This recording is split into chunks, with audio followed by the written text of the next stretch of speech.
जय गुरु जी। सभी संगत को प्यार भरा जय गुरु जी। गुरु जी महाराज के चरणों में प्रणाम, कोटि कोटि प्रणाम। संगत जी, आज जो आप सत्संग सुनने वाले हैं उस सत्संग को श्रद्धा भाव के साथ सुने, अंत तक सुने, क्योंकि जो आप सत्संग आज सुनने वाले हैं गुरु जी महाराज ने उस सत्संग को बहुत ब्लेस किया है। उन आंटी जी को बहुत ब्लेस कर रखा है। बहुत ही प्यारा सत्संग है, बहुत ब्लेसिंग मिली हुई है आंटी जी को। तो सत्संग को अंत तक जरूर सुने और ज़्यादा से ज़्यादा शेयर करें। शायद आपने ये सत्संग ऐसा पहले कभी नहीं सुना होगा, क्योंकि ये हमारी ओल्ड संगत का सत्संग है। तो इसको जरूर सुने, श्रद्धा भाव के साथ अंत तक सुने संगत जी, और ज़्यादा से ज़्यादा शेयर करें, क्योंकि सत्संग शेयर करने में और ज़्यादा संगत को अपने साथ जोड़ने में भी हमें गुरु जी महाराज की ब्लेसिंग मिलती है। तो संगत जी, सत्संग सुनने से पहले गुरु जी महाराज का प्यारा सा मंत्र जाप करेंगे। ओम नमः शिवाय, शिव जी सदा सहाय। ओम नमः शिवाय, गुरु जी सदा सहाय। ओम नमः शिवाय, शिव जी सदा सहाय। ओम नमः शिवाय, गुरु जी सदा सहाय। तो संगत जी, सत्संग सुनिए। जय गुरु जी, शुक्राना गुरु जी।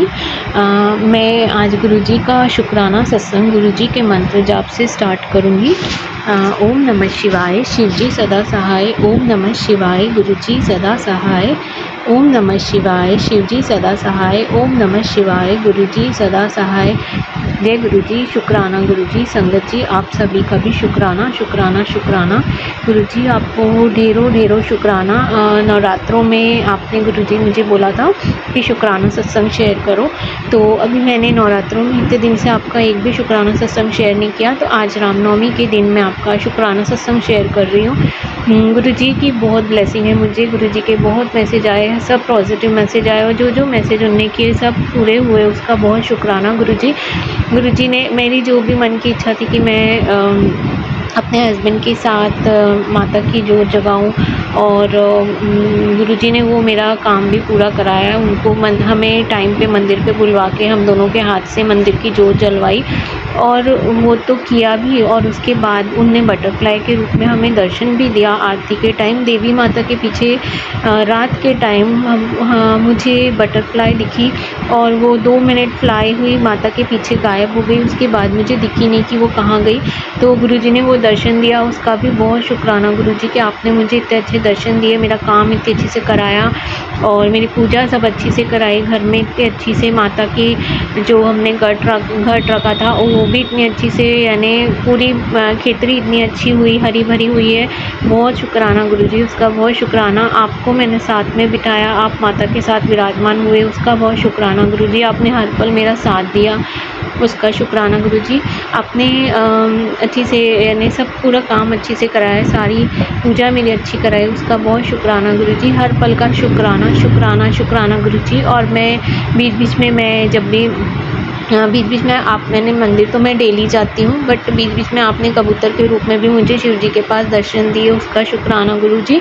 जोड़े में आपने मुझे कबूतर के रूप में दर्शन दिया है, उसका शुक्राना, बहुत बहुत शुक्राना गुरुजी। जब भी मैं शिवलिंग के पास बैठ के पूजा करती हूँ, बहुत बार ऐसा होता है कि 2 कबूतर शिवलिंग के पास आके बैठ जाते हैं, उसका बहुत शुक्राना गुरुजी कि आप हमेशा मुझे दर्शन देते हो, हर पल मेरे साथ रहते हो, और मुझे पॉजिटिव वाइब्स देते हो कि आप हमेशा मेरे साथ हो और मेरे हर काम में मेरा साथ दे रहे हो, मुझे सपोर्ट कर रहे हो, उसका बहुत शुक्राना गुरुजी।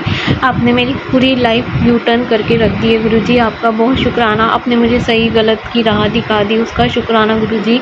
मुझे ज़िंदगी कैसे जीना सिखा दिया, उसका शुक्राना गुरुजी। मुझे स्ट्रॉन्ग बनाया, उसका शुक्राना गुरुजी। हर पल का शुक्राना गुरुजी, मेरी हर सांस का शुक्राना गुरुजी। अनंतम अनंतम शुक्राना, कोटि कोटि शुक्राना मेरे मालिक। शुक्राना शुक्राना शुक्राना मेरे मालिक, हर सांस का शुक्राना मेरे मालिक। गुरुजी, आपसे विनती भी करती हूँ मैं आज कि मैं यानी सुबह से शाम तक दिन भर काम करती हूँ, सब चीज़ें करती हूँ, लेकिन फिर भी मेरे घर में मेरी अहमियत कुछ नहीं है।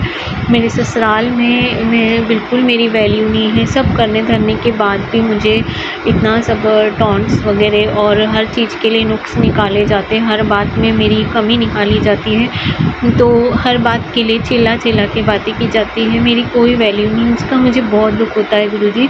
मैं सुबह से लेके अब आपने मुझे, आज मैं बोल रही हूँ, आपने मुझे बोलने मना किया कि नहीं पता नहीं, पर गुरुजी आज मैं बोल रही हूँ कि अब मैं इतने टाइम से, आज मुझे 4 महीने होते आ रहे, आपने मुझे अमृत वेला संभालने बोला। मैं भले ही 4:30 बजे उठती हूँ गुरुजी, और नहा धो के मैं 5 साढ़े 5 तक बैठती हूँ जैसे भी, क्योंकि मेरे को रात के 12 बज जाते हैं। तो मैं नहीं उठ पाती हूँ, इसलिए मैं 4 घंटे ही सो पाती हूँ। तो 4 बजे उठ के और सब मैंने अमृत वेला किया। 4 महीने हो गए, आपने मुझे बोला बेटा तू अमृत वेला संभाल, तेरी ज़िंदगी बदल जाएगी, सब अच्छा हो जाएगा।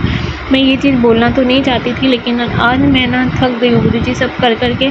और अब मैंने मन में सोच लिया कि मैं ये सब चीज़ें छोड़ दूँगी और सब पूजा पाठ सब चीज़ छोड़ दूँगी, क्योंकि मेरे को हर चीज़ के लिए ब्लेम किया जा रहा है। मैं पूजा भी कर रही हूँ तो लोग मुँह बना रहे हैं।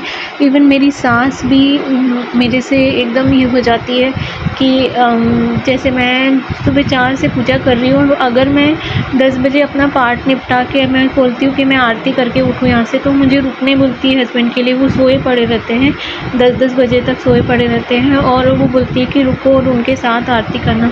तो ये कहाँ का न्याय है? मैं उनको वही बोलती हूँ कि मेरी पूजा बिना आरती के कैसे निपटेंगी? मैं आरती करके यहाँ से हटूँ, मेरे को 11 बज जाते हैं। सुबह 4 बजे से 11 बजे तक मैं अभी नवरात्रों की बात कर रही हूँ, 11 बजे तक मैं पूजा कर रही हूँ सब चीज़ें। तो भी उनका मुँह बनता है कि मैं रुकी नहीं हूँ आरती के लिए। उनको ये तरस नहीं आ रहा कि ये लड़की भूख के प्यासी इतनी देर से पूजा करी, वो अपने बेटे का ध्यान देती है कि उनको दूध दे दो, उनको चाय दे दो, उनका सब सोच लेती है। लेकिन कभी मेरे से ये तक नहीं बोलती कि बेटा तू थोड़ा कुछ खा ले या कुछ कर ले, रुक जा। मैं उनको मालूम है कि मैं आरती के बगैर नहीं उठती हूँ, फिर भी वो मुँह बनाती है। मेरी पूजा कैसे सफल होंगी गुरुजी बताओ? कल भी अष्टमी के दिन 11 बज गए थे मुझे, तो सुबह 4 बजे से मेरे को 11 बज गए, और कन्या खिलाना, मंदिर भी जाना था मुझे, मंदिर पूरा सामान चढ़ाने जाना था। तो वो मुझे बोले कि मेरे हस्बैंड सोए हुए थे, उनको उठाया उनने 10:30 पौने 11, वो भी नहीं सुनते हैं, तो उनके लिए रुकने बोला उन्होंने। तो मैंने कहा मैं स्टार्ट करती हूँ, क्योंकि मेरे को आरती करके मेरे को जल्दी जाना है, वो आ जाएंगे जब तक बीच में। तो भी उनने मुंह बनाया और रोना धोना अंदर जाके चालू किया, और अजीब से बिहेव करने लगती है। मेरी पूजा कहाँ से लगेंगी बताओ? मैं सब कर धर के मेरा सब पानी में फिर जाता है, मेरी बोलती गलत हो जाती है उस वक्त। गुरुजी मैं क्षमा चाहती हूँ, पर मैं अपनी लगाने लगती हूँ उस टाइम, क्योंकि मेरा केयर करने वाला, मेरा समझने वाला कोई नहीं है इस घर में गुरुजी। मेरा बेटा है एक, उसको भी मेरे हस्बैंड ने अपने जैसे बना दिया। यानी कैसा है, मेरी यानी इतनी बेइज्जती बच्चे के सामने ही इतने गंदे शब्द बोलना, इतनी बेइज्जती करना, और इतनी ज़ोर ज़ोर की बातें करना, मेरी नुक्स निकालना, सब चीज़ें वो बच्चे के सामने करते हैं। तो मेरा बेटा भी वही सब चीज़ें सीख रहा है गुरुजी। मुझे इस चीज़ का डर है कि वो आगे मुझे रिस्पेक्ट देगा कि नहीं।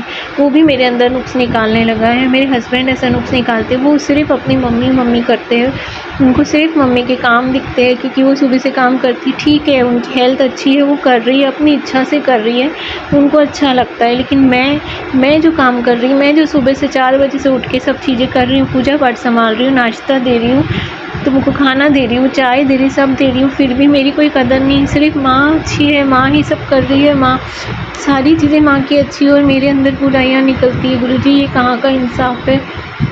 मैं थक चुकी हूँ। मैं आपसे हर बार 4 बजे से लेके मैं बस यही मांगती हूँ कि मेरा हस्बैंड मुझे मिल जाए, मेरा हस्बैंड हमेशा के लिए मेरा हो जाए, दूसरी तरफ इधर उधर ना भटके गुरुजी। पर अब मैं थक गई हूँ, मैं मांग के थक गई हूँ गुरुजी, क्योंकि मेरी कोई वैल्यू नहीं है, कुछ नहीं है। पता नहीं मेरे हस्बैंड को क्या हो गया है। बात करने लगे हम दोनों की बातें, यानी बात बस चालू ही करे तो झगड़ा करने लग जाते हैं। उनको क्या हुआ मैं नहीं जानती गुरुजी, क्यों ऐसा बिहेव कर रहे हैं। वो इतना ज़ोर ज़ोर के चिल्लाते थे, ज़ोर ज़ोर के बात करते हैं, मेरी सुनो, बस मेरी सुनो, मैं क्या बोल रहा हूँ तुम, यानी मैं कुछ बोलूँ ही ना, वो जो बोल रहे हैं मैं चुपचाप सुनूँ, और मैं अपनी सफाई कुछ भी नहीं। तो उनका ये कहने का मतलब है, तो मैं कैसे रहूँ गुरुजी, ऐसे माहौल में कैसे रहूँ? वही चीज़ बच्चे के सामने चिल्ला चिल्ली होती है, वो उसका क्या एनवायरनमेंट का क्या फ़र्क पड़ेगा? देखो आप गुरुजी, मैं बहुत टेंशन में आ गई हूँ कि मेरे बच्चे का फ्यूचर क्या है, वो क्या बनेगा और कैसे बिहेव करेगा वो आगे जाके। वो भी अगर अपनी माँ से ऐसी चिल्ला के बात करेगा और ऐसे बिहेव करेगा, तो मैं कहाँ जाऊँगी? मेरे संस्कार तो कुछ रहेंगे ही नहीं उसमें। और जो भी मैंने इतना शुरू से उसको हर चीज़ के लिए मैंने उसको इतना पाल पोस के बड़ा किया, उसमें कोई उनका सपोर्ट नहीं। सुबह से शाम तक मैं उस बच्चे के पीछे मर के हर चीज़ करती रही। गुरुजी लेकिन आज मुझे ये सुनना पड़ रहा है, अगर कुछ गलत काम वो बच्चा कर रहा है, उसमें गलत आते हैं तो वो मेरी कारण है। मैंने ज़िद्दी से उस बच्चे को ऐसा बना दिया। हर चीज़ में मैं गलत हूँ, मेरे नुक्स निकले जाते हैं गुरुजी। मेरा हस्बैंड बाहर दूसरे लोगों से इतना अच्छी से बात करता है, दूसरे लेडीज़ से इतनी अच्छी से रहता है, सब चीज़ें अच्छी से करते हैं वो, लेकिन मेरे साथ देखो किसी के सामने मेरे से बात करना तो ऐसा बिहेव करके बात करते कि बहुत अच्छे हैं और बहुत अच्छी से रख रहे हैं वो मुझे। लेकिन मैं अंदर से इतना कलप रही हूँ कि मैं बहुत परेशान हो चुकी हूँ गुरुजी। मैं इतनी मिन्नतें मांग रही हूँ पूरे यूनिवर्स से, पूरे ब्रह्मांड से मैं भीख मांग रही हूँ मेरे हस्बैंड की बुद्धि ठीक करो। उनकी बुद्धि को क्या हो गया है। आज हमारी शादी को तो 16 साल हुए, लेकिन उसके पहले 12 साल तक हमारा अफेयर था और उसके बाद हमने शादी करने 28 साल हो गए हैं मेरे उनके साथ रहते हुए। लेकिन वो इतना बदल गए हैं, पता नहीं बाहरी औरतों के चक्कर में वो ऐसे हो गए हैं कि क्या मैं नहीं जानती। क्योंकि मैं उनको देख रही हूँ बाहर के लेडीज़ से बातें करने में, इतना टाइम मोबाइल में घुसे रहते, पूरा टाइम बातों में घुसे रहते। रात में भी सोने में वो देर से रूम में आते हैं, 12-12 बजे तक वो बाहर व्हाट्सएप चैटिंग करते रहते हैं। तो मेरी क्या लाइफ है, मेरी क्या इज़्ज़त है गुरुजी बताओ। आप मुझे बोलते तू चुप रहे, तू कुछ मत बोल। मैं कैसे चुप रहूँ गुरुजी, कब तक चुप रहूँ और कब तक सहन करती रहूँ ये सब चीज़ें। आज 16 साल शादी को हो गए और मैं ये सब चीज़ें चुपचाप बर्दाश्त करती जा रही हूँ और मेरे से बर्दाश्त किया जा रहा है। आप भी वही चीज़ बोल रहे हो कि तू चुप रहे, मैं जवाब दूँगा, लेकिन आप कोई जवाब नहीं दे रहे गुरुजी, कोई जवाब नहीं दे रहे। मैं थक चुकी हूँ गुरुजी, अब मैं थक चुकी हूँ।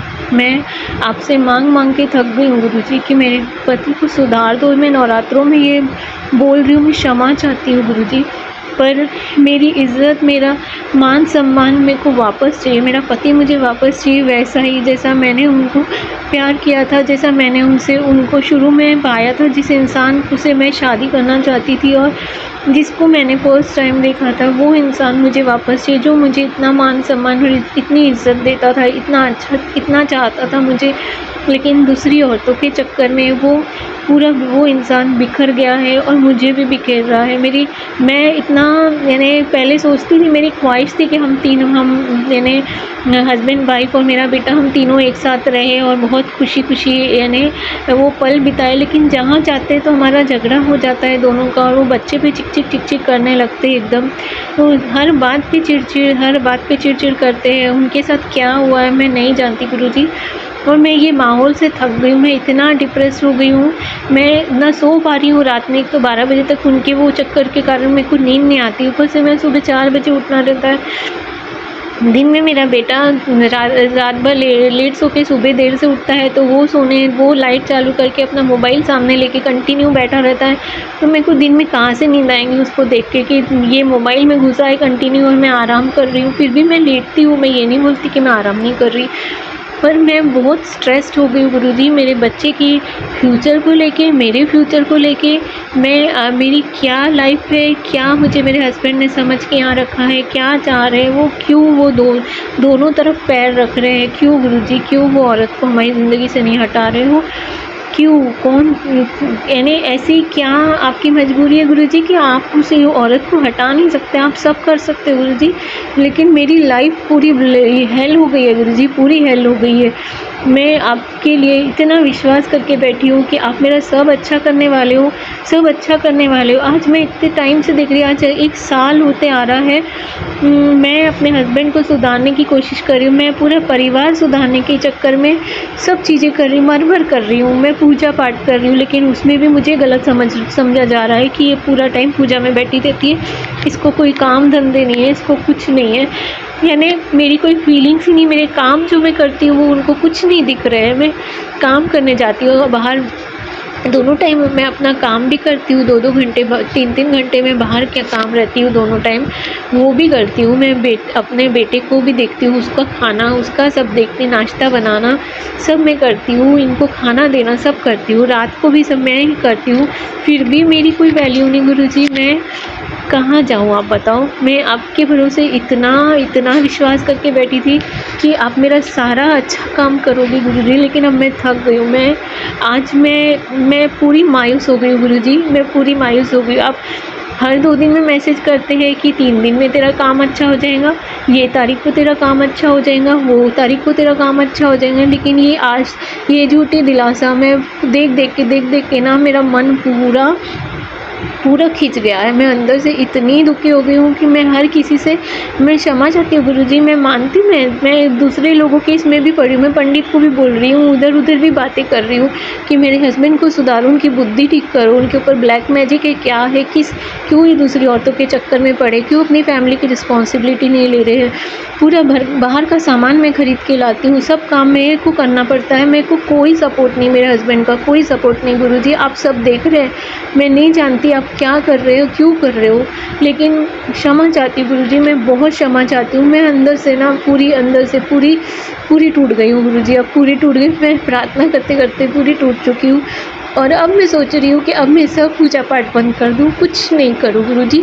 क्षमा चाहती हूँ मैं, पर आप मुझे न्याय नहीं दे रहे हैं। मैं सबसे न्याय मांग रही हूँ, मेरे को कोई न्याय नहीं दे रहा है गुरुजी। मैं क्षमा चाहती हूँ आपसे, मेरे कार्मिक ऋण ख़त्म करो, सब कह रही हूँ मैं। इतने टाइम से सब भीख मांग रही हूँ, इससे तो मैं मौत मांगती हूँ गुरुजी।